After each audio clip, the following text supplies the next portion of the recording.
Muy buenos días a todos.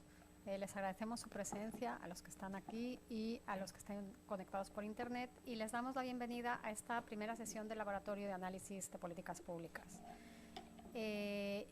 Yo soy Sara Martínez Pellegrini, soy la directora del Departamento de Estudios de Administración Pública y voy a moderar la sesión en la que el doctor Rubio nos va a hablar sobre la implementación de políticas públicas de transparencia en gobiernos subnacionales y en particular sobre el análisis de caso de las unidades de enlace en Coahuila.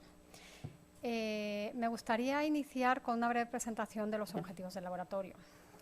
Dado que es nuestra primera sesión, es importante que sepan que estamos iniciando y esperamos que a partir de eso pues sigan vinculados a este proyecto.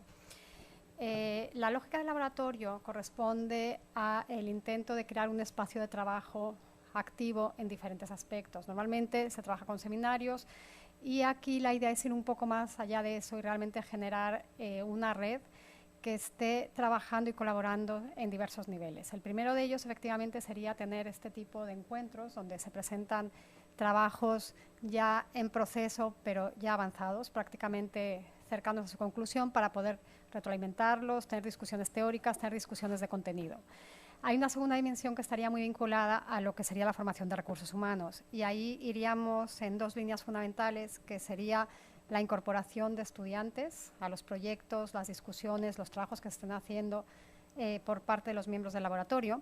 Y la segunda que estamos explorando sería generar un repositorio de recursos educativos abiertos, probablemente, es decir, empezar a capitalizar mucho el trabajo que se hace, que se difunde en medios más cerrados y que realmente pues podría utilizarse de una manera más amplia y difundirse por otros medios, y con la idea de dar esta mayor proyección de esta formación de recursos humanos.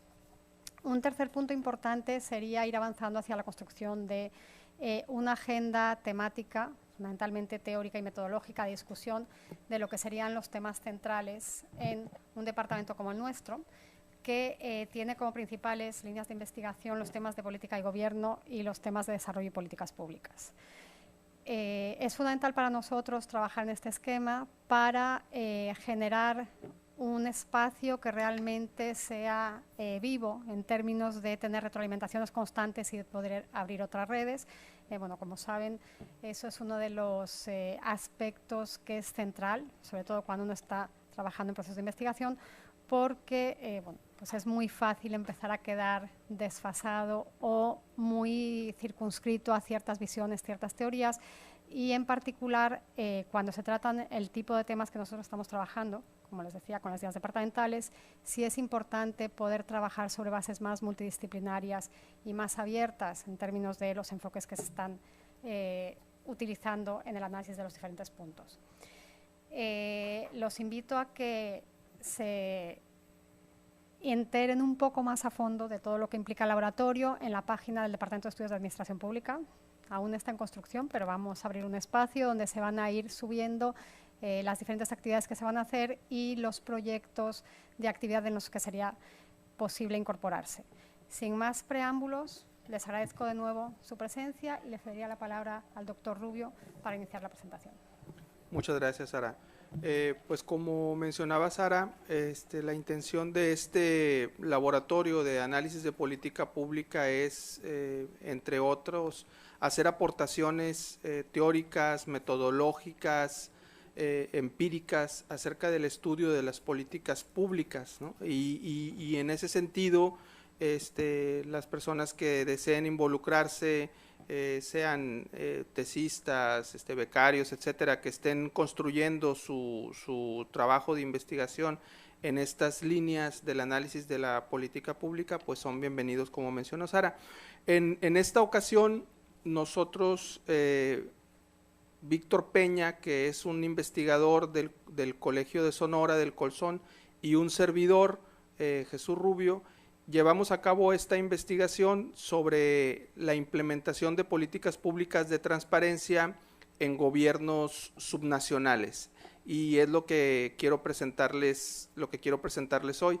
Más adelante el doctor Víctor Peña estará también por aquí, por el estado, en una semana o dos, presentando también otros temas relacionados con los estudios de la transparencia en el país. Podemos dar, por favor, la siguiente filmina. El trabajo que estamos nosotros ahorita presentando tiene que ver con las brechas de la implementación, ¿no? Generalmente cuando hablamos de la implementación como una de las etapas en el ciclo de la política pública, en la cual posteriormente al diseño de la misma se ponen en marcha diversas acciones, ¿no? Toda una cadena de acciones que nos llevan a poder cumplir con el objetivo que fue planteado por la política pública, ¿no? Ponemos en marcha recursos financieros, técnicos, recursos humanos para poder lograr el objetivo que nos planteamos, ¿no? Merrill Grindle, una de las investigadoras de Harvard sobre el tema, nos habla acerca de la brecha de la implementación, ¿no? En la brecha de la implementación, generalmente hablamos de por qué aquellas cuestiones que nos planteamos como objetivo en la política pública no necesariamente se logran, ¿sí? Y estos estudios sobre implementación lo que tratan de hacer es precisamente explicar a qué se debe esa brecha y cómo hacer las políticas públicas más implementables, ¿no?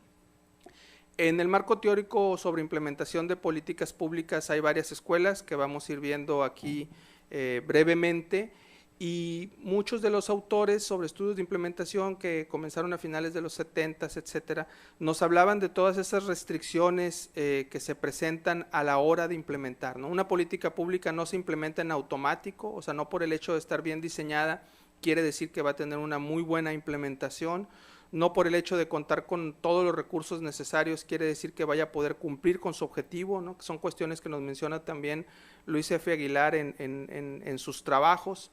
En el caso de este estudio, nosotros quisimos estudiar el papel de los implementadores más cercanos a la política, que son los titulares de las unidades de enlace de transparencia, que serían el equivalente al burócrata, como le llama la literatura, al burócrata de nivel de calle o al burócrata de ventanilla. Para eso nosotros estudiamos a autores como Linsky, como Maynard, Moody y Leland, que nos han hecho aportaciones al respecto de ese tipo de implementadores, ese tipo de funcionarios públicos, ¿no? En la literatura sobre transparencia en México, que ya tenemos más de una década trabajando sobre el tema, hemos visto muchos estudios generalmente a nivel macro que nos hablan acerca de cómo se conformaron las leyes de transparencia, que nos hablan acerca de cómo se conformaron los institutos de transparencia, cómo se eligió a los consejeros, etcétera. Y se nos habla acerca de cuáles fueron las fallas en el diseño de la política y en la implementación de la política a ese nivel macro. La aportación que nosotros quisimos hacer con este estudio es tocar el nivel micro, o sea, cuando creemos que todo funciona bien y hay ciertas cuestiones que aún se quieren ajustar, muchas veces esas cuestiones están relacionadas con ese nivel más próximo a la implementación. Los titulares de las unidades de enlace de las que hablamos son los funcionarios que trabajan en cada una de las dependencias del gobierno y que son el enlace precisamente entre la ciudadanía y el funcionario público, ¿no? Llega la ciudadanía, hace una petición de transparencia, requiere cierta información, y es el titular de la unidad de enlace el que está constantemente con los funcionarios públicos dándole seguimiento a estas peticiones, ¿no? Entonces tiene una tarea difícil porque por un lado el funcionario lo está viendo como alguien que constantemente le pide información y el ciudadano está atrás de él pidiéndole dicha información, ¿no? Entonces tiene presión tanto por el lado del ciudadano como por el lado del funcionario público, ¿no? Son los encargados también de asegurarse que se suba toda la información de oficio a las páginas de internet, que se mande la información a los institutos de transparencia, etcétera, ¿no? Tiene una labor realmente muy importante en la implementación de la política pública de transparencia, ¿sí? Entre los principales modelos de implementación de políticas públicas en la teoría, generalmente, digamos, la división más clásica acerca de la implementación de políticas públicas nos habla de los modelos top-down, de los modelos bottom-up y de los modelos híbridos, ¿no? En los modelos top-down o de arriba hacia abajo, generalmente tanto el diseño como la implementación de la política viene dado a nivel central, ¿sí? Es muy vertical, empieza desde la pirámide, desde la punta de la pirámide administrativa y de ahí va bajando a todos sus niveles. Mientras que en los modelos bottom-up, que son de abajo hacia arriba, generalmente el diseño de la política y su implementación se da en los niveles más bajos del escalafón de los funcionarios públicos, en la base de la pirámide administrativa, y la implementación generalmente fluye de las necesidades que han sido detectadas a ese nivel, desde abajo, y fluye hacia arriba, ¿no? Y retroalimenta muchas veces el sistema y permite que se rediseñe la política pública inclusive, ¿no? En los modelos híbridos generalmente se toma lo mejor de ambos modelos, del modelo de arriba hacia abajo y de abajo hacia arriba, del top-down y el bottom-up, de acuerdo a las condiciones necesarias, ¿no? Los modelos bottom-up surgen principalmente como una crítica a los modelos top-down, que son demasiado rígidos, que están muy alejados de la realidad, etcétera, ¿no? ¿Dónde se dan estos modelos top-down? Pues generalmente se dan en gobiernos centralizados, que tienen una fuerte capacidad burocrática central para llevar a cabo la implementación de esas políticas. Se dan también en gobiernos subnacionales que son institucionalmente débiles, ¿no? O sea, es impensable que se puedan diseñar e implementar políticas públicas innovadoras donde tenemos gobiernos nacionales institucionalmente débiles, ¿sí? Donde se tiene una baja profesionalización, donde se tiene poco acceso a recursos financieros, a recursos materiales, o donde inclusive pueden llegar a existir cacicazgos locales, ¿no? Esquemas clientelares en los gobiernos subnacionales, ¿no? Entonces lo que hacen estos modelos top-down es tratar de romper con la baja capacidad institucional y tratar de romper también con esos esquemas clientelares, ¿no? Se dan también donde el partido político que gobierna es diferente en el gobierno federal y en el gobierno subnacional, y también donde hay poca participación ciudadana, donde no tenemos una capacidad de las organizaciones de la sociedad civil para estar impulsando cambios, para estar acompañando los cambios, ¿no? Entonces, donde no existe todo eso, generalmente se dan políticas del tipo top-down, mientras que las bottom-up o de abajo hacia arriba, pues se dan en el caso contrario, ¿no? Donde tenemos gobiernos subnacionales que tienen capacidades institucionales fuertes, que son capaces de tener sus propios recursos, que tienen capacidad de innovación, donde existe una sociedad civil fuerte, activa, que está acompañando al gobierno, exigiéndole sí, pero también colaborando en el diseño, colaborando en la implementación, colaborando en la evaluación de las políticas públicas, en aquellos gobiernos donde se tiene capacidad para generar sus propios recursos y no depender totalmente del gobierno federal, ¿no? En los modelos híbridos, pues generalmente, como decía al inicio, se toma lo mejor de ambos tipos de implementación, y esos modelos se dan donde existe una capacidad de colaboración, una capacidad de aprendizaje dinámico, donde existe una capacidad de ser flexibles, donde existen los incentivos para poder colaborar, ¿no? Y son modelos que se presentan en la realidad. Por ejemplo, en México podemos pensar en el programa Oportunidades Ahora Prospera, ¿no? Como un modelo del tipo top-down, ¿no? Por ejemplo. Mientras que los modelos bottom-up pues existen en varias esferas de la administración pública, ¿no? Y en el caso de las políticas de transparencia se dan inclusive modelos híbridos, ¿no? Ahora, existen muchas restricciones para poder implementar exitosamente una política pública.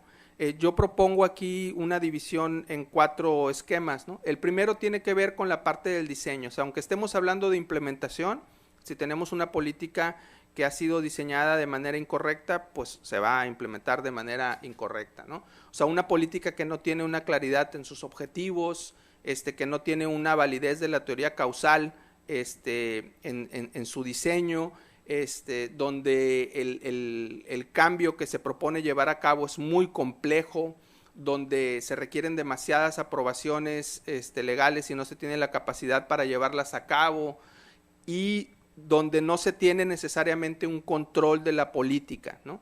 Digamos, esas serían las restricciones desde el punto de vista del diseño de la política pública, que podrían condicionar la exitosa implementación de cualquier política, ¿no? Con respecto a los recursos, como decimos en economía, ¿no? Todo lo demás constante, entre más recursos tengas, pues más probable es que tengas una política pública exitosa, ¿no? Pero en la realidad eso puede no darse, ¿no? No porque tengas esos recursos vas a tener una política pública exitosa, ¿no? Se necesita también tener una muy buena capacidad técnica, una política de incentivos importante, ¿no? El tercer bloque de restricciones para una correcta implementación de la política pública se refiere a los actores, ¿no?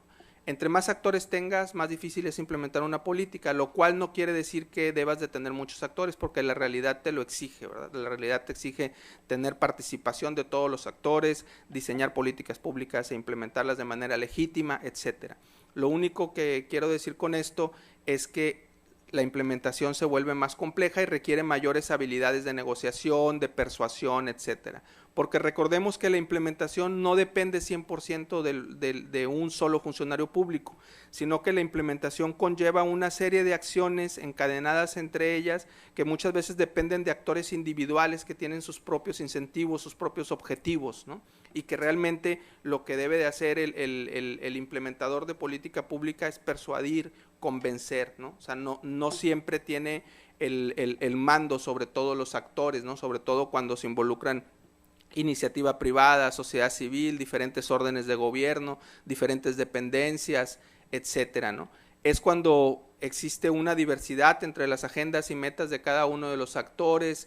¿Qué otra cosa puede afectar? Los intereses afectados, ¿no? O sea, si tú vas a diseñar y a querer implementar una política en la cual vas a dañar intereses, inclusive intereses fácticos, no intereses económicos, como vimos, por ejemplo, con las leyes antimonopolio o con las reformas a la ley de telecomunicaciones, la misma reforma educativa, ¿no? Entre más intereses estés afectando, pues más restricciones va a haber para la implementación de la política, ¿no? Más difícil va a ser poder implementar la política, porque va a haber juegos, como decía Eugene Bardac, ¿no? Va a haber juegos que traten de retrasar la implementación, ¿no? Es importante también la coordinación y la comunicación. Como decíamos, en la implementación estamos hablando de una serie de pasos muchas veces muy complicados, ¿no? Para los cuales se necesitan tener esquemas de comunicación, esquemas de coordinación bien establecidos, ¿no?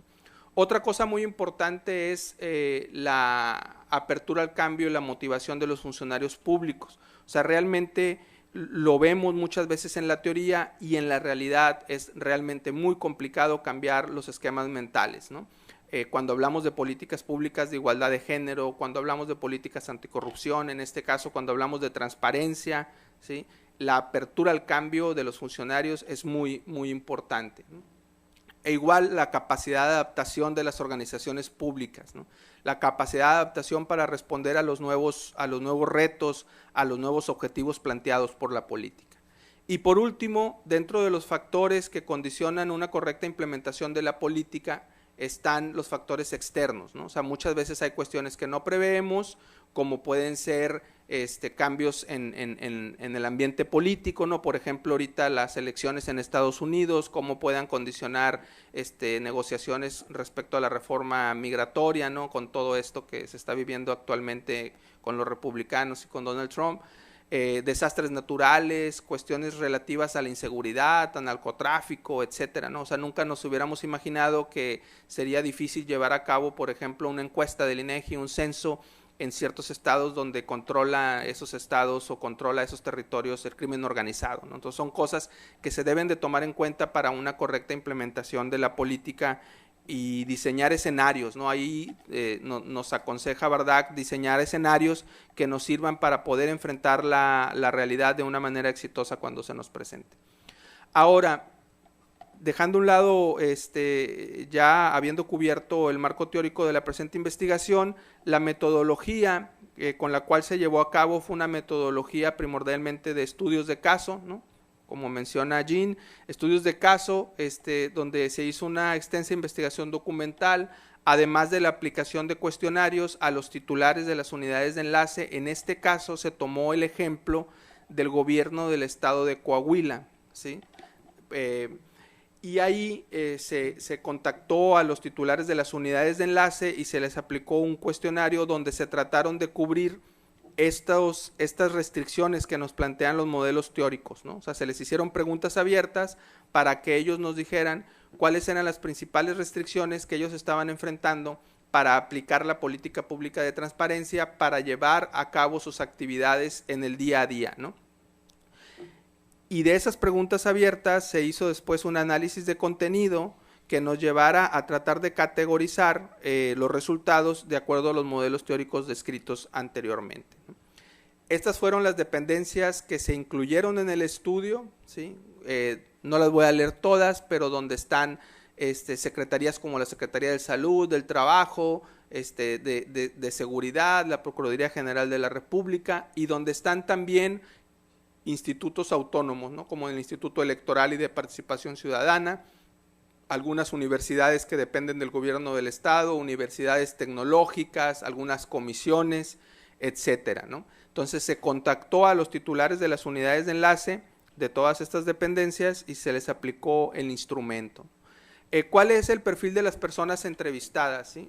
Son personas jóvenes, ¿sí? Los titulares de las unidades de enlace, en promedio 36 años, digo, yo tengo 40, así que cualquier cosa abajo de eso se me hace juventud.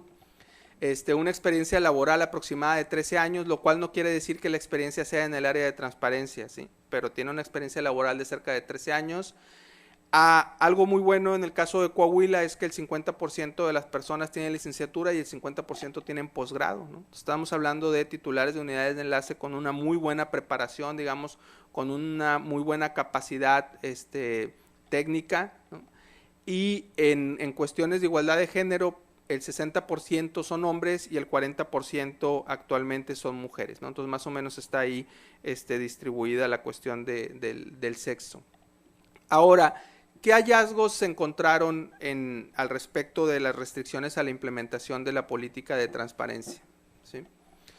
El primer grupo de restricciones tiene que ver con factores inherentes a los actores de la política. A pesar de que la política tiene ya más de 10 años de haberse implementado y que Coahuila fue uno de los estados que inició fuertemente con la política de transparencia, ¿no? A pesar de que no necesariamente haya tenido excelentes resultados en todos los aspectos, ¿no? Como en el caso de la deuda que todos conocemos. Una de las principales restricciones a la implementación de la política pública tuvo que ver con la falta de interés y conocimiento de la transparencia por parte de los funcionarios públicos, ¿no? Entonces sorprende que a pesar de que ya pasó más de una década de que se empezó a implementar la política pública de transparencia, aún los mismos titulares de las unidades de enlace, ¿sí? No un externo, o sea, el mismo funcionario público que se encarga de la transparencia en el Estado, nos diga que los funcionarios públicos, sus compañeros, ¿sí?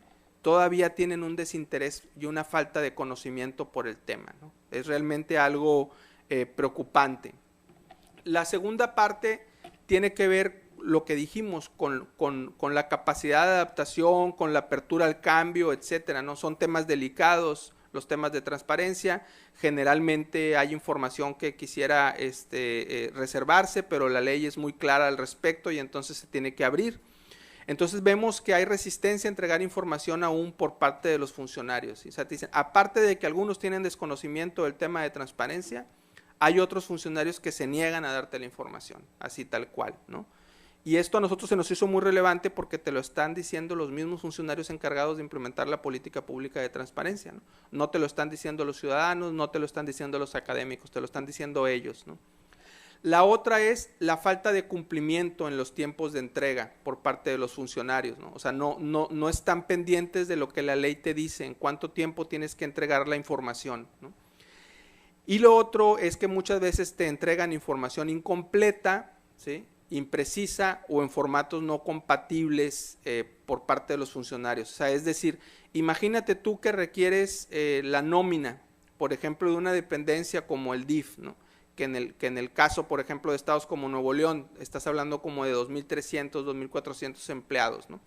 Entonces tú, para hacer un estudio, un universitario, un estudiante, un profesor o un medio de comunicación pide la nómina para hacer un estudio, por ejemplo, de brechas salariales entre hombres y mujeres, ¿no?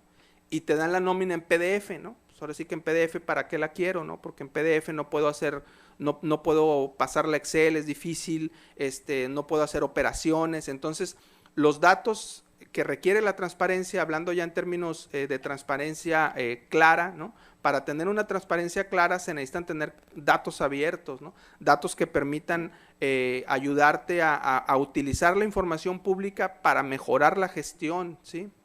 Y en esos datos abiertos que sean procesables. Y si te están dando datos en PDF, pues no te sirven de mucho, ¿sí? Entonces, se siguen dando los datos de esa manera, aunque ya la ley haya avanzado al respecto, ¿no? Ahora, en el caso, estos eran los factores inherentes a los actores de la política, ¿no? De acuerdo al modelo que habíamos planteado. Con respecto a los recursos de la política, nos mencionan que hay muchas deficiencias en los sistemas de captura de la información, ¿no? En el sistema en donde ellos tienen que subir la información hay demasiadas deficiencias, hay una falta de criterios claros para subir información a los portales, ¿no? Algunos titulares de las unidades de enlace nos decían que se tienen que subir la información a prueba y error, o sea, lo suben en un concepto, no se deja, lo suben en otro concepto, no se deja, lo suben en otro concepto, sí se deja, y ahí le ponen enter, ¿no? Y ahí suben la información, aunque no sea el concepto correcto donde lo deben de subir, pero es donde lo pueden subir, ¿no? Y como ahorita los titulares de las unidades de enlace y en general los institutos de transparencia en la mayoría de los estados de la República están muy presionados porque se les está evaluando constantemente, ¿sí?, el cumplimiento en materia de transparencia que tienen, pues tratan de subir la información cuando se debe, en los tiempos en que deben de subirla para poder cumplir con estas evaluaciones que se les están haciendo a nivel nacional. Como hablábamos con respecto a los recursos siguen siendo insuficientes, ¿no? O sea, siguen teniendo una falta de recursos humanos, materiales y financieros, técnicos, en general toda una falta de recursos. Además, ellos mismos, los mismos titulares de las unidades de enlace mencionan que les falta capacitarse, sobre todo con respecto a la nueva ley, a las adecuaciones a la ley de transparencia más reciente. Ahora, con respecto al diseño de la política, ¿qué nos dicen los titulares de las unidades de enlace? Que yo creo que es algo que se vive en todo el país y con todos los titulares de unidades de enlace de otro tipo de funciones, ¿no? Se da, por ejemplo, con las unidades de enlace de igualdad de género, ¿no? Y se da también, por supuesto, en este caso de transparencia. O sea, una dispersión de funciones impresionante, ¿no? O sea, la cachucha que tiene el titular de la unidad de enlace de transparencia, la tiene en un lado y de repente se le hace para acá para ser el titular de la unidad de enlace de género, ¿no? Y luego vuelve a su puesto original, que puede ser en recursos humanos, en planeación, etcétera, ¿no? O sea, tienen un puesto y aparte son titulares de la unidad de enlace. En dependencias donde muchas veces estás hablando de que tienes demasiada información, tienes demasiadas peticiones por parte de los ciudadanos y además tienes muchas funciones con las que tienes que cumplir y con las que te evalúan a ti primariamente, ¿no? Entonces te evalúan por tu puesto primario y aparte te evalúan en materia de transparencia.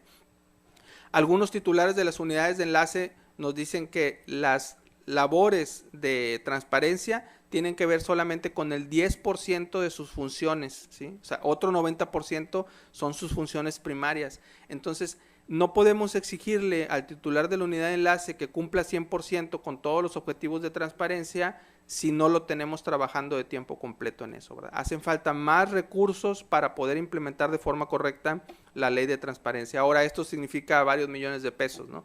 En el caso de Coahuila, por ejemplo, calculamos como 30 millones de pesos anuales, nada más en poder tener un recurso humano de manera exclusiva para poder atender las labores de transparencia en cada una de las unidades de enlace, ¿no? La otra cuestión que ya fue salvada con la nueva modificación en la ley de transparencia tiene que ver con el nivel jerárquico, ¿sí? O sea, muchas veces ellos llegaban, le exigían a sus compañeros funcionarios públicos la información que les estaban solicitando y ellos les decían, pues, ¿y tú quién eres, no? O sea, tú no eres mi jefe, ¿no? Entonces, el puro hecho de que no tengan el nivel jerárquico adecuado, ¿sí?, restringe mucho la capacidad que ellos tienen para exigirles a los compañeros, funcionarios públicos o inclusive a sus directores de que se les dé la información que necesitan. Y otra cuestión tiene que ver con faltas de comunicación entre el Instituto de Transparencia del Gobierno del Estado y los propios titulares de las unidades de enlace, ¿no? O sea, que les piden las cuestiones que están obligados a transparentar con ciertos formatos y a la otra semana o a las 2 semanas se los cambian, etcétera, ¿no? Entonces estamos hablando de un proceso de aprendizaje normal en este tipo de políticas, pero que debe de tener un seguimiento adecuado, ¿no? Para que de alguna manera los criterios y los formatos de la información que se esté pidiendo sean los adecuados, ¿no? Y nos hablan también de una falta de precisión en la ley de transparencia, ¿no? Que eso obviamente pues podría ser salvado con capacitación, ¿no?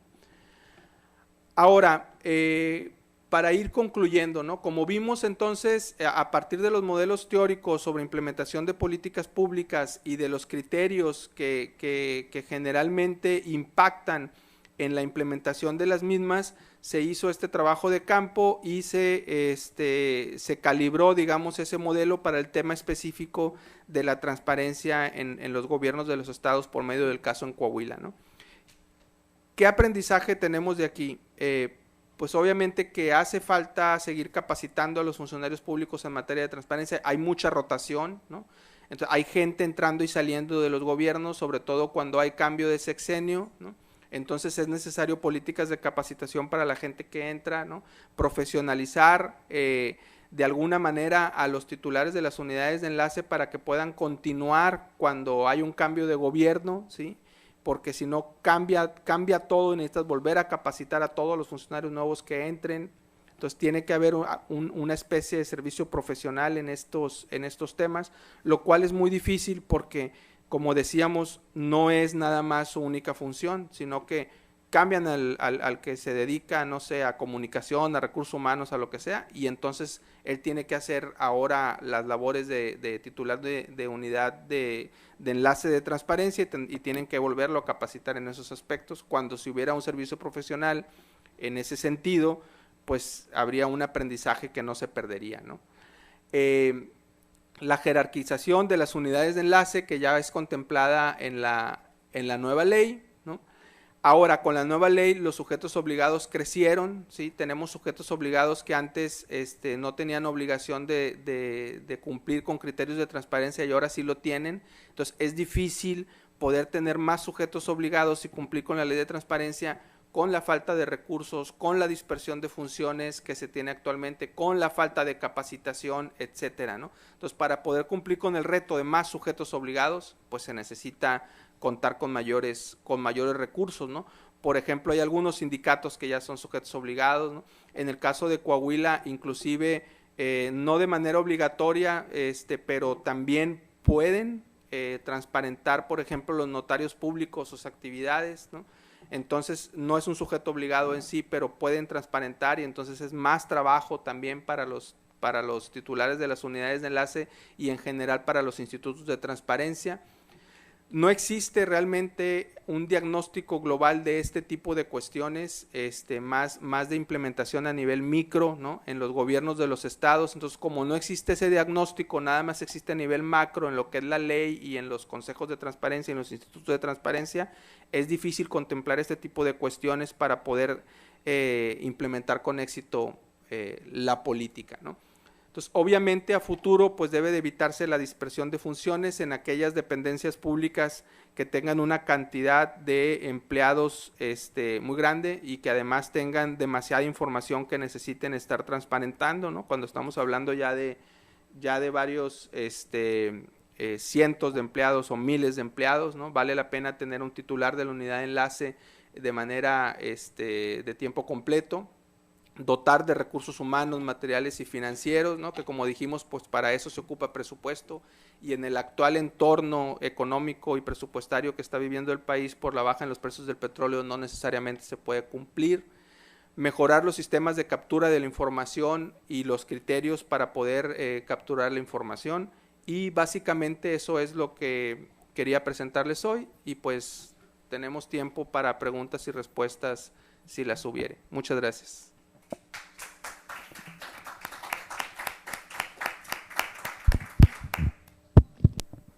efectivamente tenemos ahora un espacio para poder discutir la información que nos presenta el doctor Rubio. No sé si alguno de los asistentes quisiese intervenir. Sí, adelante, Luis.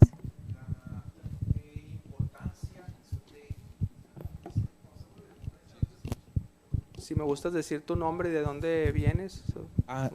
Luis Pérez, soy estudiante de la maestría en desarrollo regional y la duda sería ¿qué influencia tiene la cuestión de las penalizaciones o sanciones que ahora con la reforma se van a comenzar a aplicar ahora sí que obligar a los sujetos obligados a que le respondan a las unidades concentradoras de transparencia, ¿no?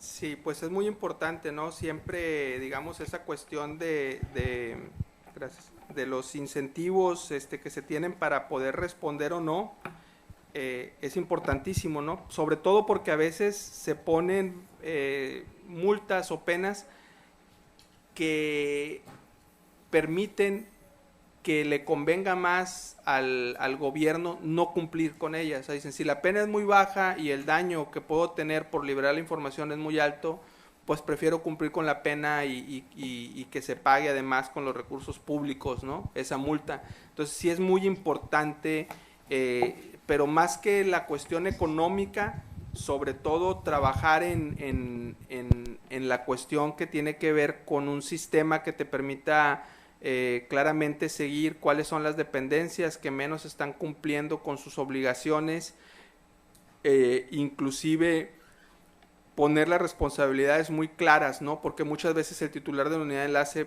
te puede decir, bueno, es que yo no soy al que debas penalizar por dar o no la información, porque el que no me la está dando es el secretario, el funcionario, el director. Entonces deberíamos de pensar en cuestiones que tengan que ver con la función pública, ¿no? Con penalidades que tengan que ver con inhabilitaciones, etcétera, por parte de la función pública, para poder obligar a las personas a cumplir con estas obligaciones de transparencia. Gracias. Doctor Monsiváis, por favor.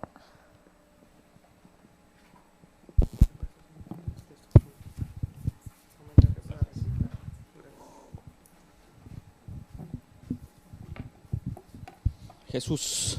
Sí. Bueno, tengo algunos comentarios, algunas preguntas. Primero que nada, destaco la relevancia de la aportación empírica que estás haciendo que bueno, tú y tu colega están haciendo a mejorar la transparencia en Coahuila, la implementación de las políticas de transparencia. Mi reflexión va más en un sentido metodológico y en un sentido de la aportación que este estudio puede hacer al estudio de las políticas públicas, y sobre todo al estudio de la transparencia, de la implementación de las políticas de transparencia, pues lo que me parece que es uno de los temas no solo más interesantes de la transformación actual del Estado mexicano, sino también uno de los más importantes, por aquello de que está vinculado con el Estado de Derecho, el gobierno eficiente, ese tipo de cosas. ¿Cuáles son tus resultados? O sea, en términos de valoración de la implementación de las políticas de transparencia, ¿cuál es el resultado del estudio? Nos pones tablas con información porcentual de lo que opinan los funcionarios, pero no nos proporcionas un balance que hacen los autores acerca de el grado de implementación o la cualificación que ustedes deseen darle a la situación que prevalece en Coahuila. Es un nivel de implementación precario, deficiente, fuerte, etcétera, etcétera. Es decir, sí, entiendo la información empírica que nos proporcionas, pero me parece que falta decir el resultado de este estudio es, en el contexto de, al estudiar la implementación, lo que vemos es que el grado de implementación a partir de esta evidencia es tal, tal y tal.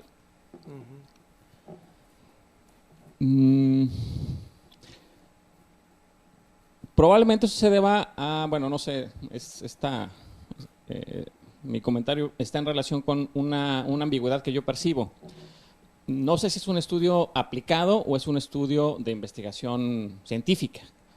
Concluyes la ponencia ofreciéndonos recomendaciones, lo cual me parece muy pertinente, muy valioso, pero no parecía ser ese el motivo inicial de la investigación. No parecía que fue una investigación aplicada para hacer recomendaciones, sino parecía un estudio sobre qué causas determinan los niveles de implementación de una política pública en particular. Entonces, también creo que sería importante tener presente los dos niveles. No digo que tenga que prevalecer uno sobre el otro, pero son dos niveles diferentes de análisis y de reflexión sobre los resultados.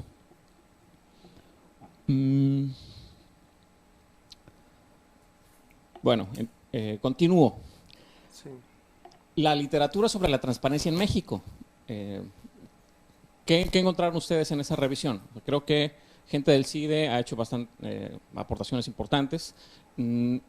Digamos ya en especial avanzando hacia ese campo en el cual ustedes están participando, que es no solamente analizar la legislación, no solamente analizar cuál es la distribución de facultades normativas en los estados, sino ver problemas de implementación y de cómo se inserta la transparencia en los sistemas subnacionales de rendición de cuentas. Entonces creo que también es importante conocer tu opinión al respecto, en el sentido de, bueno, no es una política sectorial, es una política transversal y muy relevante. ¿Y qué se sabe acerca de eso? Todavía tengo 2 o 3 comentarios. Sí, estoy anotando. Ok.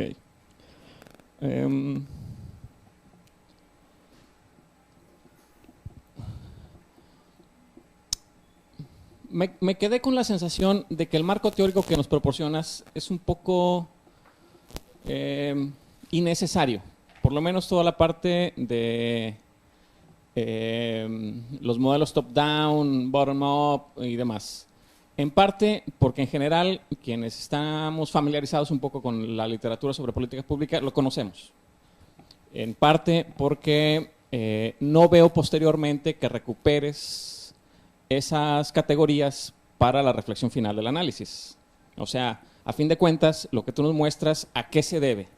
¿A que es un modelo de implementación top-down, bottom-up, o híbrido, o no sé, pero ¿qué rol desempeñan finalmente esas categorías que expones al inicio en la interpretación de los resultados? Entonces, yo creo que los resultados no van necesariamente por ahí, me parece más vinculado a lo que mencionaste después, y en ese sentido yo digo, bueno, o sea, sí, pero es más interesante lo que sigue. Sí. En ese mismo sentido, me queda también la sensación de que hay un sesgo valorativo en la exposición de esos modelos. Uno se queda con la impresión de que qué mal son los modelos top-down y qué buenos son los modelos híbridos. Sí, Si esa es la intención, hay que hacerla explícita. Si no, también creo que es importante señalar el carácter analítico de la descripción de los contenidos de estos modelos, para decir, bueno, o sea, no necesariamente unos son mejor que otros, pero también es parte de lo mismo. Voy concluyendo.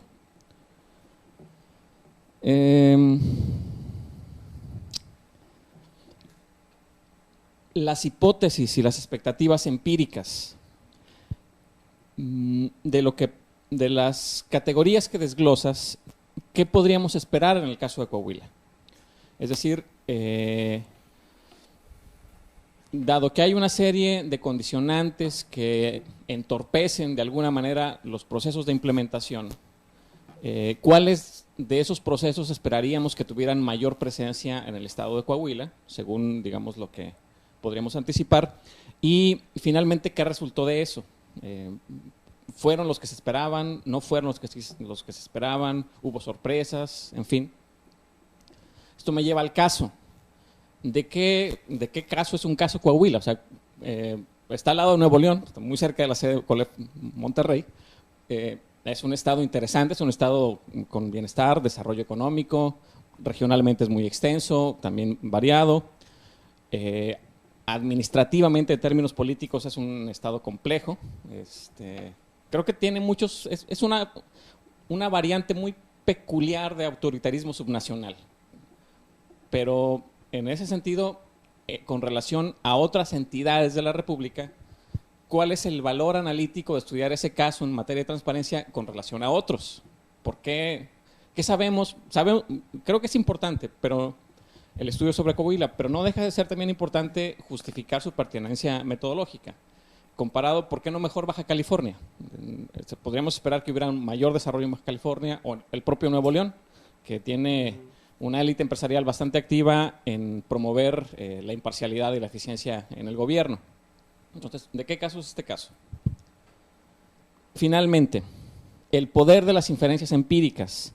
Es muy valioso el conjunto de entrevistas que realizaron. Sin embargo, ¿cuál es el dominio? ¿Cuál es hasta dónde alcanzan las inferencias que pueden hacer a partir de estas entrevistas? O sea, son gente operativa, es personal operativo, se identifican perfectamente los desafíos que cotidianamente se identifican en este tipo de actividades y uno se pregunta, ok, bueno, ¿y cómo valoramos a partir de ahí el conjunto de factores que afectan la implementación? O sea, ¿cuál es el verdadero alcance, la representatividad, por así decirlo, de la evidencia que estás obteniendo con estas entrevistas? O sea, podemos concluir que los problemas de implementación de la política de transparencia en Coahuila se deben exclusivamente a los factores que se identifican en las entrevistas. No hay otros factores estructurales, normativos, servicio público profesional que no existe en el Estado, etcétera, etcétera. Entonces, también me parece importante mencionarlo, ese aspecto, para, digamos, entender el poder de aseveración empírica del estudio. Okay. Gracias. Bueno, si quieres respondo primero esta porque son muchas cosas, luego se me va a olvidar. Y luego seguimos con el siguiente. Mira, en principio, obviamente hay muchas cosas que no están en la presentación, pero que sí están en el paper, y que está ahorita siendo evaluado en una revista académica en el extranjero, y que pueden salvar muchas de las cosas que mencionas tú aquí, ¿no? Y se los compartiré ya cuando esté publicado, ¿no? Porque ya está siendo ahorita dictaminado. La aportación principal del estudio fue tratar de ahondar en temas que generalmente no se están ahorita estudiando en la literatura sobre implementación de política pública de transparencia, y que es precisamente la importancia del burócrata de ventanilla del nivel de calle, ¿no? en este aspecto, en el proceso de la implementación. Entonces, el mismo Víctor Peña, que elaboró este estudio con un servidor, otros autores, han trabajado ya en la evaluación de la implementación a ese nivel que dijimos más macro, ¿no?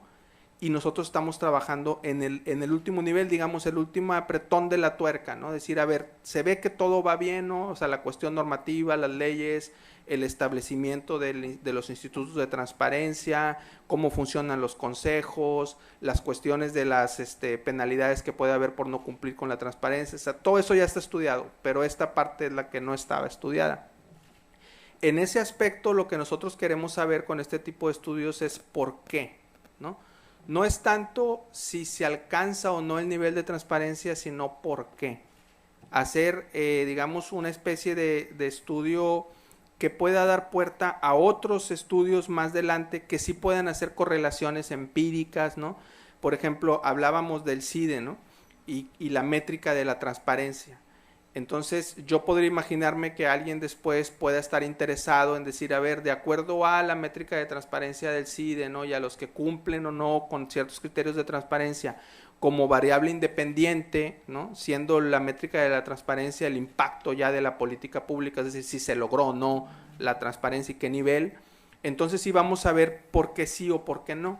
Y sería uno de los estudios y uno de los conjuntos de variables que se tuvieran que analizar junto con otros estudios que se han hecho, la parte normativa, la parte de las leyes, la parte de las instituciones, etcétera, ¿no? O sea, esto tendría que verse como una evaluación más, que en conjunto con otras evaluaciones nos darían ese big picture de la evaluación de las evaluaciones, que nos hable acerca de si se logró el impacto o no. No es no pretende este estudio hablar acerca del impacto o no de la transparencia, si se logró o no, sino más bien de saber por qué, ¿sí?, no se han logrado ciertas cosas. ¿Por qué Coahuila? Que ahí sí es importante, ¿no? Coahuila fue uno de los primeros estados en implementar, en diseñar e implementar leyes de transparencia, ¿sí? Ha obtenido inclusive en varias ocasiones varios premios por su desempeño, pero a pesar de eso suceden cosas como sucedió, por ejemplo, la cuestión esta de la deuda en Coahuila, ¿no?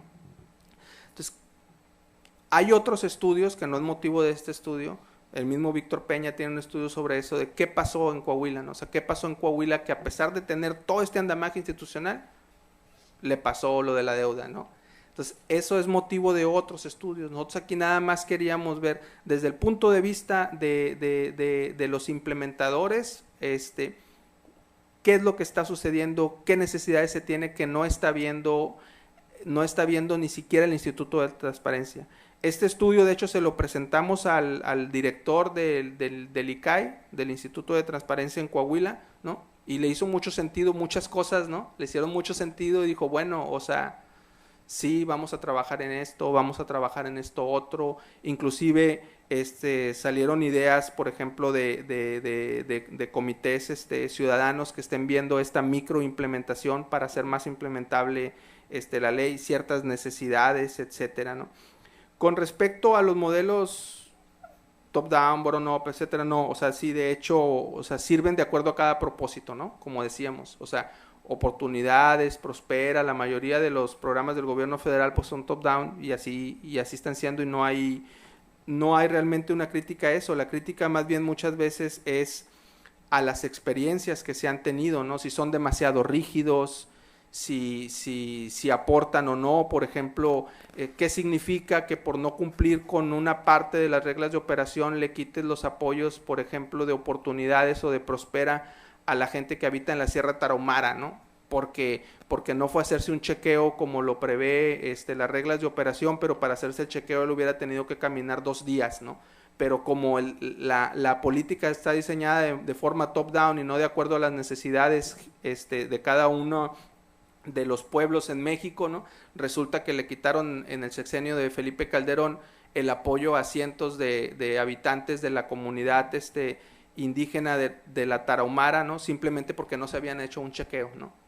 Oye, pero es que sí dicen reglas de operación y así está el modelo y fue diseñado de manera centralizada en el DF, ¿no? En un escritorio, etcétera. No, o sea, se tiene que adecuar de acuerdo a las condiciones y ahí es donde es importante los modelos bottom-up. Los modelos bottom-up surgen precisamente como una crítica de los modelos top-down, pero yo no estoy haciendo realmente una inferencia acerca de ello, ¿no? ¿Por qué los puse? De manera pedagógica, digamos, ¿no? Porque es un laboratorio y si no hablamos de modelos teóricos aquí en un laboratorio, pues entonces ¿dónde lo podríamos hacer? Pero también porque cuando hablo acerca de la necesidad de una sociedad civil activa, en el paper sí se puede ver que en el caso de Coahuila y en otros estados, por ejemplo, como Nuevo León, ¿no? Es donde la sociedad civil puede tener un impacto muy importante en las políticas de transparencia y sobre todo más allá de la transparencia lo que tiene que ver con el gobierno abierto, ¿no? Que implica colaboración, participación, etcétera, además de la transparencia. Y en ese sentido, ya para cerrar, la inferencia empírica pues es acerca nada más de documentar cómo se está implementando actualmente la política y cuáles son las necesidades para poder hacer la política más implementable, ¿no? Y punto. O sea, esa es la aportación. Entonces se le presentó a la gente del Instituto de Transparencia, del ICAI, que es el que implementa junto con los titulares de las unidades de enlace la política de transparencia en el Estado. Ellos vieron los resultados y tomaron acciones al respecto y esa es la principal aportación, ¿no? Que sea aplicable, ¿no? Sí. ¿Alguna otra pregunta? Sí, había una pregunta allá atrás. Gracias. Por favor. Gracias. Hola, Maximino Matus, investigador de Cátedras CONACYT, adscrito al COLEF. La pregunta que tengo está relacionada con la capacidad que tienen las instituciones para promover transparencia a partir de la forma como están gestionando la información que producen.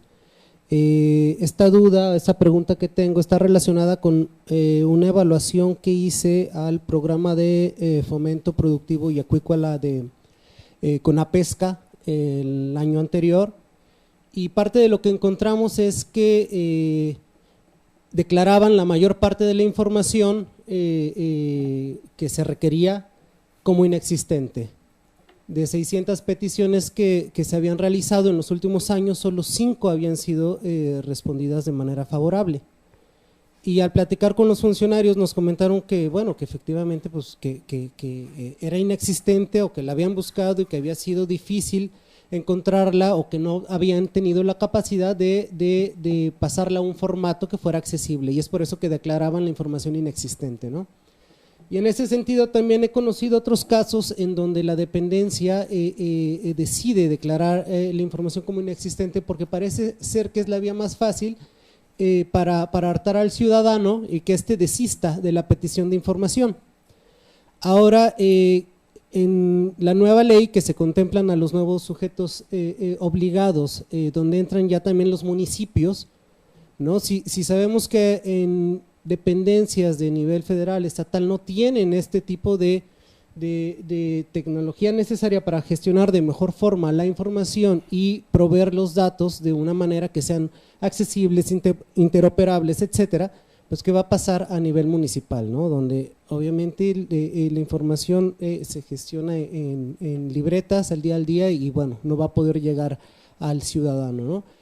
¿Qué debemos hacer? ¿Qué se tiene que hacer para que uno, por un lado, los gobiernos, los funcionarios, las dependencias puedan gestionar de mejor forma su información, ¿no?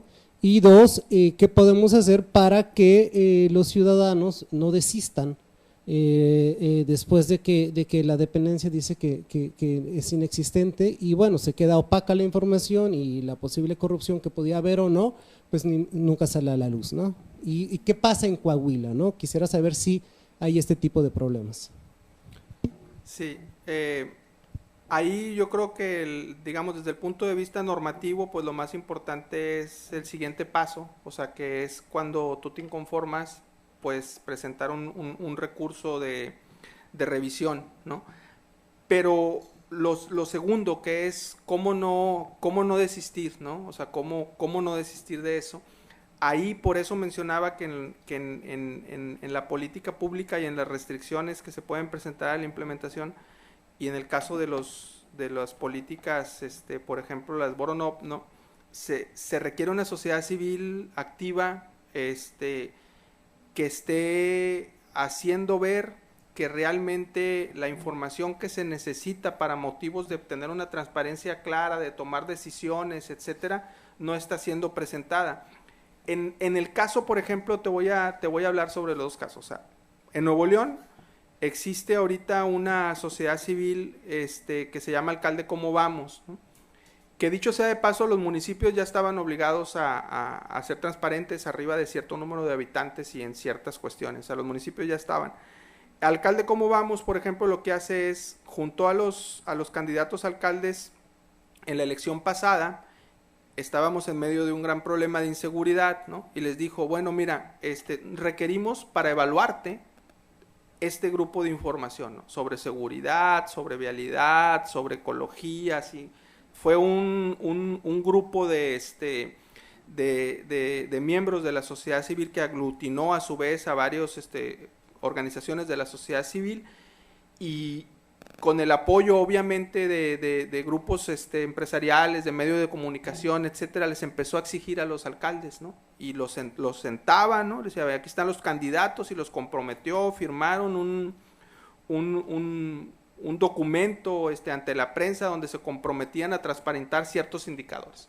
Los alcaldes estaban muy enojados al principio, pues ¿qué se creen, no? Pues ¿qué se creen? Pues que somos la sociedad civil y que somos ciudadanos, ¿no? Eso nos creemos y que nos tienes que rendir cuentas, ¿no? Y empezó esto de que no existe la información. Pues no existe, pues entonces genérala porque te la vamos a estar pidiendo cada mes. O sea, no existe, o sea, porque, mira, la cuestión de que no exista la información es utilizado siempre. Por ejemplo, en el caso de estudios sobre igualdad de género, nosotros estuvimos haciendo aquí en el COLEF, los programas para varias dependencias del gobierno del estado de Nuevo León en materia de igualdad de género, y cuando ibas y pedías indicadores desagregados por sexo te decían no existen, pero ahí está la información y tú desagrégalo. No, tu obligación es desagregarla porque eso dice el Programa Nacional de Igualdad, ¿sí? Y hay ciertos indicadores que tú debes de generar. Entonces, desafortunadamente es mucho de presión porque como mencionaba en el estudio, hay una resistencia todavía a estos temas de transparencia. Entonces requieres una sociedad civil pues realmente pues organizada y con esa capacidad de seguir exigiendo, de seguir resistiendo. En el caso de las instituciones académicas, ¿no?, que es el caso que tú mencionas para el estudio que realizaste, pues tiene que ver mucho también con el apoyo institucional, o sea, porque no nada más es el investigador, o sea, también debe de ser tus redes, ¿no?, las que estén exigiendo, o sea, las redes de investigación temáticas, las mismas instituciones. Entonces, desafortunadamente ahorita estamos en una etapa en la que se tiene, para gestionar, se tiene que presionar, pero pues se tiene que presionar. Entonces, mientras no tengamos una sociedad civil así de activa, pues sí va a ser difícil. En el caso de Coahuila, por ejemplo, se intentó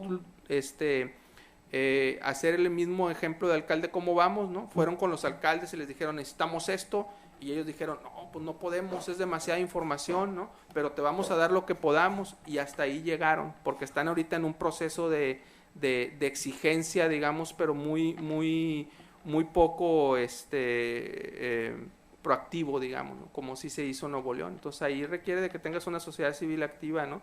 Y en el caso de los investigadores, pues redes de investigación que estén exigiendo que se generen este tipo de indicadores, ¿no? Y tienes que hacerte apoyo en la prensa y otro tipo de estrategias, ¿no? ¿Alguna otra intervención? ¿No? Bueno, entonces ahora voy a aprovechar yo para tomar el micrófono. Yo realmente creo que hay una información interesante y a mí me gustaría de alguna manera tomar como referente un trabajo que se estuvo haciendo en Baja California por parte de un organismo de la sociedad civil que estuvo durante un tiempo haciendo un seguimiento a cómo operaban los municipios en esta lógica de transparencia. Y me gustaría tomarlo como referente un poco quizá para tratar de abrir algunas de las cajas negras. Y yo, discúlpenme, pero luego visión muy de economista y con visión, ahora sí que bottom-up. Que de repente veo unas discusiones sobre implementaciones de políticas o transparencia en particular y que me generan un poco de ruido.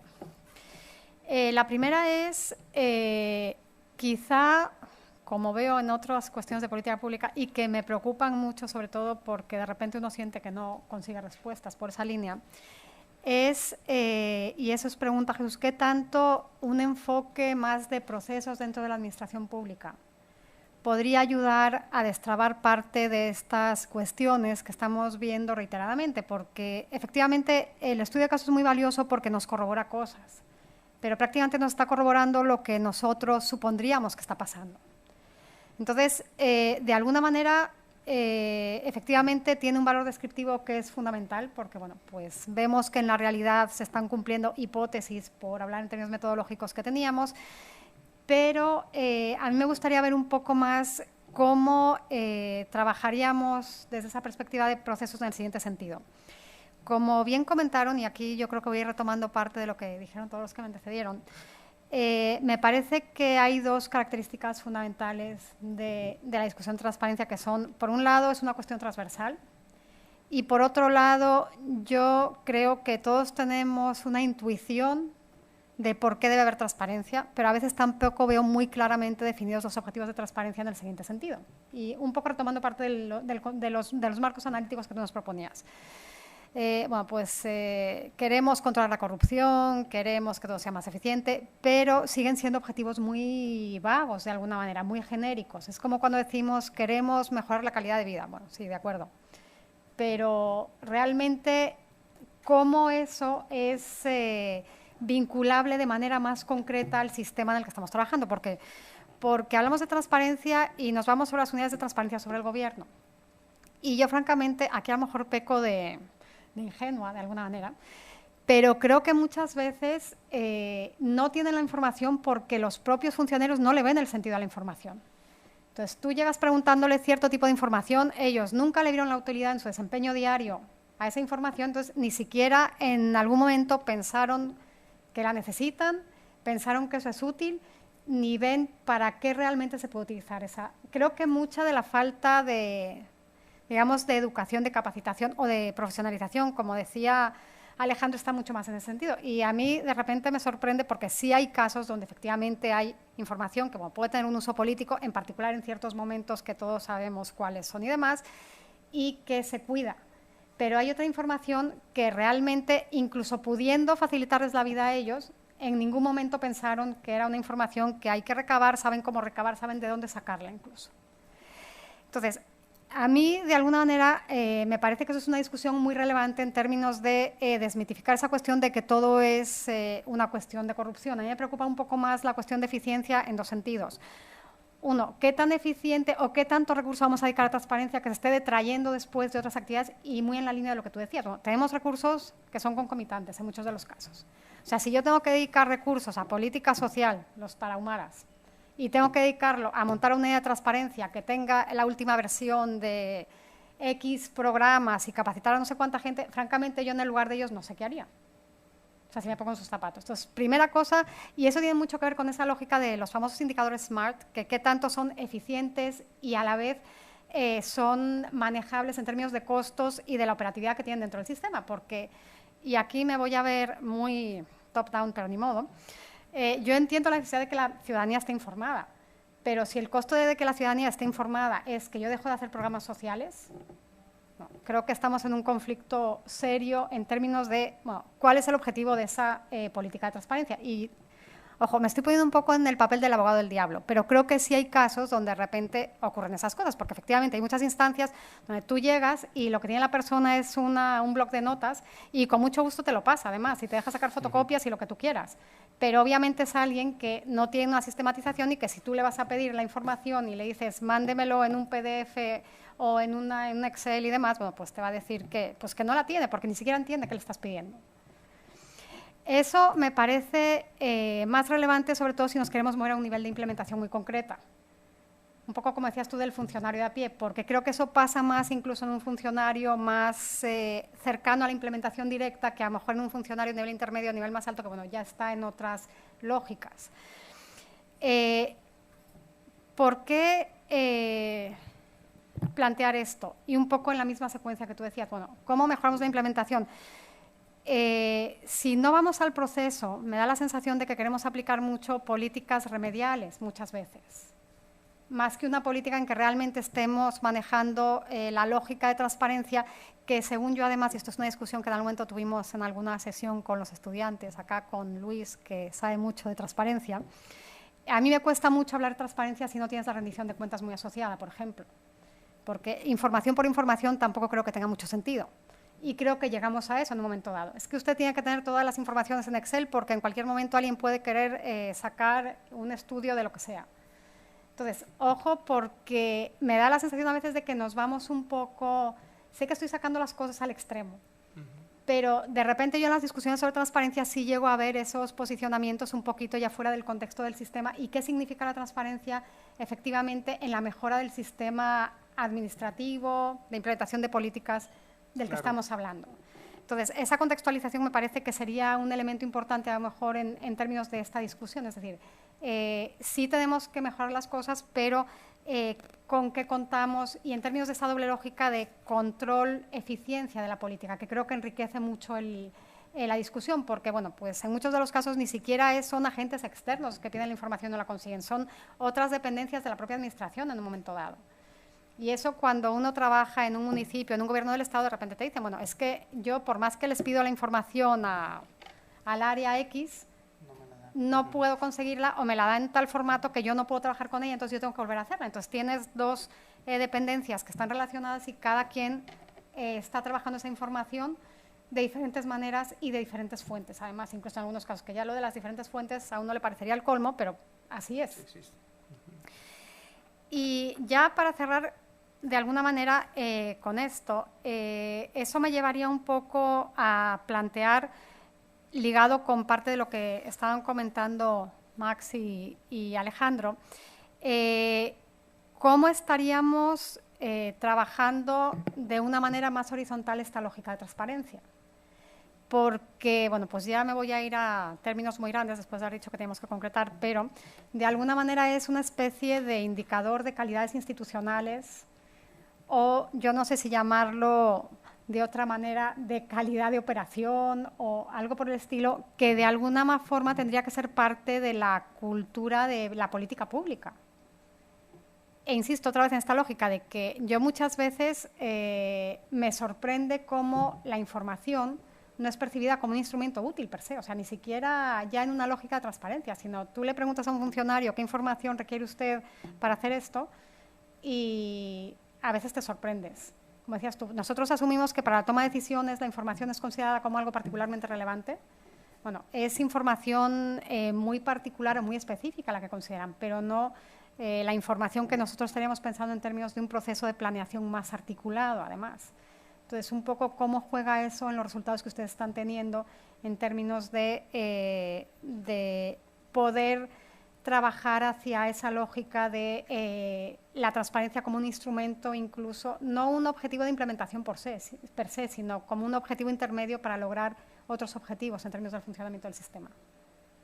Sí, yo creo que esa es la parte toral, ¿no? O sea, de decir, la transparencia, si bien es cierto que es un valor, también es un imperativo para mejorar la gestión, ¿no? Es un imperativo para mejorar la gestión pública. Cuando hablamos de tipos de transparencia, que hay varios autores ahí, Jonathan Fox entre ellos, ¿no?, que te habla de la diferencia entre transparencia opaca y transparencia clara, ¿no? O sea, la transparencia opaca, pues ahí está la información, yo te voy a decir lo que hago, ¿no? Pero no te voy a decir a lo mejor cómo eso impactó en mis resultados, ¿no? Que es lo que decía Alejandro, ¿no? O sea, bueno, ¿y cuál es el impacto, no? O sea, entonces a lo mejor te voy a presentar muchos indicadores de proceso y ahí están transparentes, pero no te voy a presentar realmente indicadores de impacto, no te voy a presentar estudios sobre las evaluaciones que he hecho yo de mis mismas políticas, ¿no? Y desde ese punto de vista, cuando hablabas de políticas sociales, ¿no?, si es preferible tener dinero para los programas o si es preferible tener dinero para la transparencia, o sea, yo diría que si no tenemos dinero para la transparencia, entonces no tenemos dinero para evaluar el programa y no tenemos dinero para saber si el programa está funcionando o no, ¿no? Y yo prefiero tener algo de presupuesto para evaluar la política y para evaluar la política se requiere tener transparencia, ¿no? Y se requiere tener una transparencia clara, ¿no? O sea, no nada más una transparencia opaca que nos diga, bueno, ahí está la información, ¿no? Si tú ahorita, gracias a eso, o sea, gracias a esa lógica, ahorita podemos entrar a la Coneval, ¿no?, y ver todos los estudios que se han hecho sobre todos los programas, todas las evaluaciones internas, todas las evaluaciones externas, evaluaciones cuantitativas, evaluaciones cualitativas, ¿no?, que te dejen claro cuál es la situación, ¿no? Cuando hablábamos del sistema educativo, ¿no?, y que decía muchos funcionarios públicos o inclusive gente de sindicatos como el Baester, etcétera, ¿no? O sea, no sabemos ni siquiera cuántos bancos tenemos, no sabemos cuántos bebederos hay, no sabemos en cuáles escuelas hay aulas, cuántos metros cuadrados, cuántos baños, o sea, entonces ¿cómo vamos a diseñar una política pública si no sabemos eso, ¿no? Entonces nos dimos cuenta que no existía esa información, nos dimos cuenta que no sabíamos ni cuántos maestros había, ni cuáles estaban destacamentados en el sindicato, ¿no? Entonces nos dimos cuenta que entonces ocupábamos un instituto de evaluación de la educación a estas alturas, ¿no? Nos dimos cuenta a estas alturas que necesitábamos un instituto de evaluación de la educación porque no contábamos con esa información, no era transparente. Entonces, no, ojo, yo estoy de acuerdo en eso, pero ojo, para mí transparencia no es necesariamente evaluación. O sea, evaluación es un proceso en que tú analizas e interpretas la información. Porque la transparencia clara, transparencia clara en diferencia con la transparencia opaca, la transparencia clara te permite la transparencia para tomar decisiones y es el tipo de transparencia que te ayuda al gobierno abierto. O sea, es el tipo de transparencia por medio del cual los ciudadanos pueden agarrar la información de datos abiertos que creó el gobierno y crear soluciones de acción pública, o sea, decir, yo con esa información que me da el gobierno, por ejemplo, yo puedo hacer como ciudadano una aplicación que me ayude a tomar decisiones, entonces ya estamos hablando de transparencia clara, ya estamos hablando de gobierno abierto, ya estamos hablando de participación ciudadana, que digamos la transparencia es una cuestión necesaria más no suficiente. Si lo ponemos en esos términos, es necesario más no suficiente. Para que sirva realmente debe de ser una transparencia clara y debe de estar ligada al gobierno abierto, ¿no?, que es todo lo que ahora viene en estas, que de hecho por ahora va a haber un evento aquí en México, ¿no?, sobre la Alianza para el Gobierno Abierto, que tiene como precondición la transparencia. Y nos habla, por ejemplo, de transparencia focalizada, ¿no? Transparencia focalizada porque la gente no lo percibe y dice, ¿por qué es importante la transparencia así en sí, ¿no? Oye, ¿por qué es importante la transparencia? Por ejemplo, ya si se lo ejemplificas, ¿no? La transparencia, por ejemplo, en el otorgamiento de créditos para tu vivienda, ¿no? En el que tú ahorita puedes entrar a Infonavit, puedes ver todos los requisitos que te pide Infonavit para un crédito, puedes ver cuántos puntos tienes, puedes ver cuánto tienes acumulado en tu cuenta de vivienda, puedes ver si eres sujeto de un crédito o no. Cuando eres sujeto del crédito puedes ver tu tabla de amortizaciones, puedes ver cuánto te falta para pagar, puedes bajar de la página del Infonavit tu constancia de intereses, de pago de intereses reales para tu declaración de impuestos. Ya cuando se lo pones en esos términos te dice, pues eso sí me sirve, ¿verdad? O cuando le dices, puedes elegir entre una escuela u otra de acuerdo a los resultados de la prueba enlace que existía antes, ¿no? Entonces, sí es muy importante también la transparencia focalizada, ¿no? No la transparencia así etérea, ¿no? Sino la transparencia focalizada para ciertos asuntos. Gracias. Sí. Alejandro. Rapidísimo, es una puntualización muy concreta. Gracias. Me parece que, digamos, la reflexión que hace Sara remite a una variable que no está contemplada y es la edificación del gobierno como un aparato eficiente. Implementar una política de transparencia parecería implicar que lo que tenemos que hacer es abrir ventanas y mecanismos de acceso a una información que ya está constituida, administrada, organizada y que se desprende de un proceso de gobierno también apegado a la legalidad, adecuadamente definido y, digamos, muy constituido como una organización pública. El factor que falta es precisamente identificar la variabilidad en ese aspecto, porque habrá estados y habrá sectores de la política pública donde todo eso sí está funcionando, en relaciones exteriores, en la Secretaría de Economía, en Hacienda, en fin, pero en todo lo demás la evidencia empírica, testimonial y anecdótica muestra que es desigual, los resultados completamente son desiguales. desigual, sí. Y en ese sentido, la política de transparencia se convierte en ocasiones en parte del problema más que en la solución.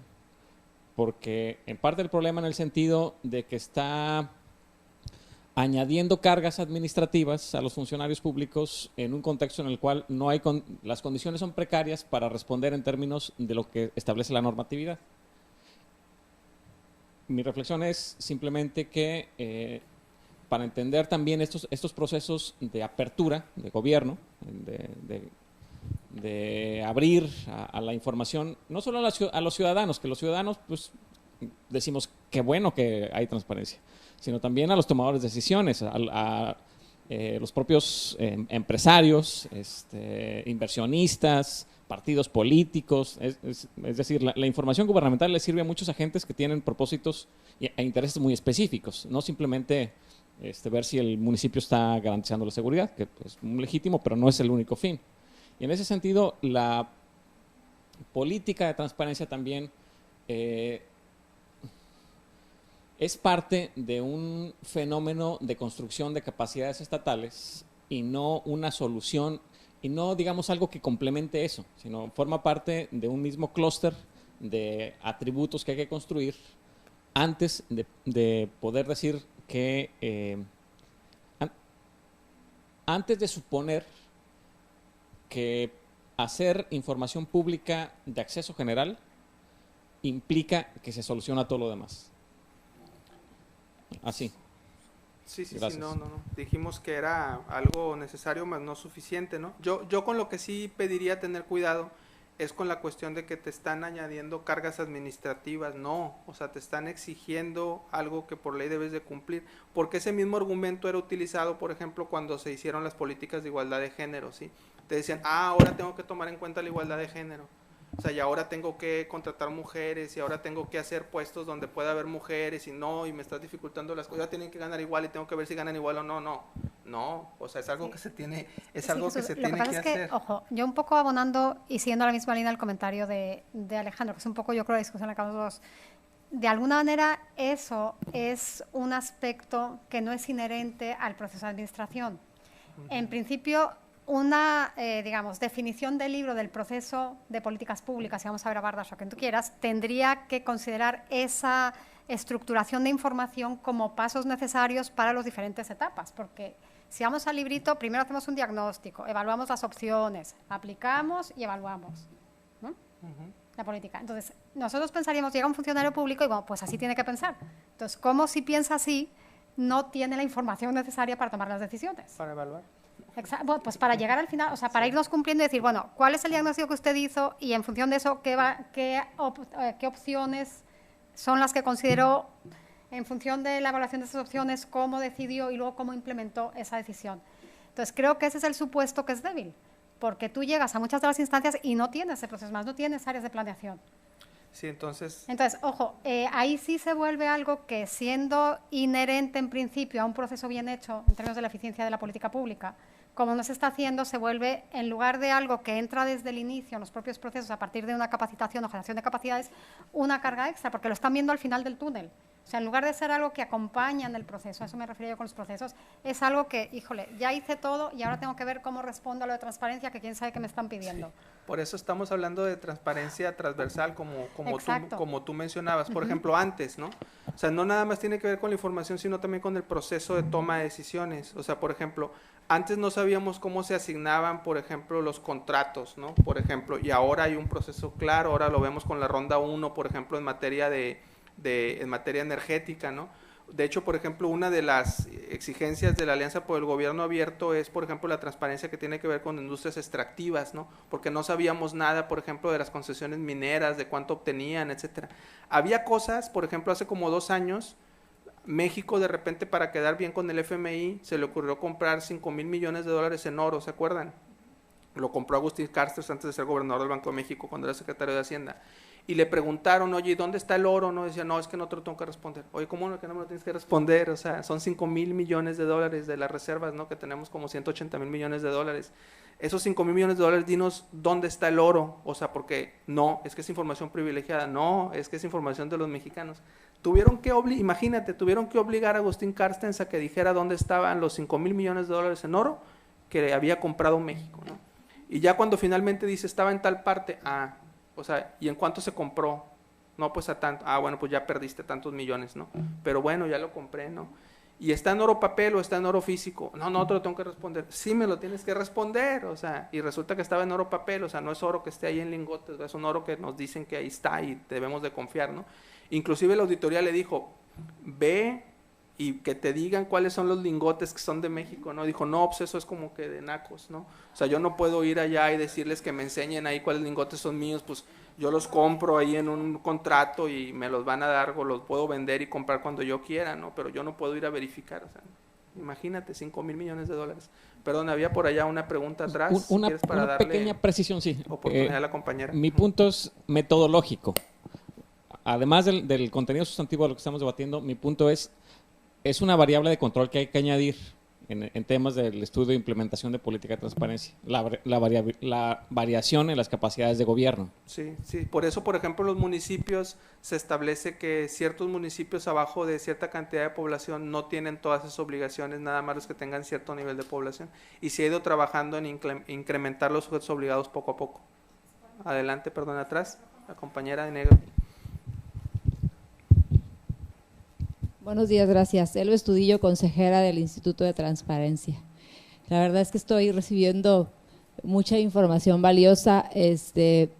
Aquí mi pregunta sería más enfocada, no escuché toda la parte del estudio, probablemente lo comentaron en un inicio, pero ahorita que hablan del tema de la administración de la información y qué es lo que hace Coahuila, yo tengo claro que Coahuila es nuestro referente en el tema de la mejor ley, de las mejores prácticas, o sea, ha sido referente en el tema de transparencia y desgraciadamente en Baja California pues estamos todavía muy lejos de llegar a esos niveles y tener este tipo de estudios sí nos generan mucha información valiosa. Primero, pues mucha de la información que pude advertir, creo que es la misma información que tenemos nosotros aquí.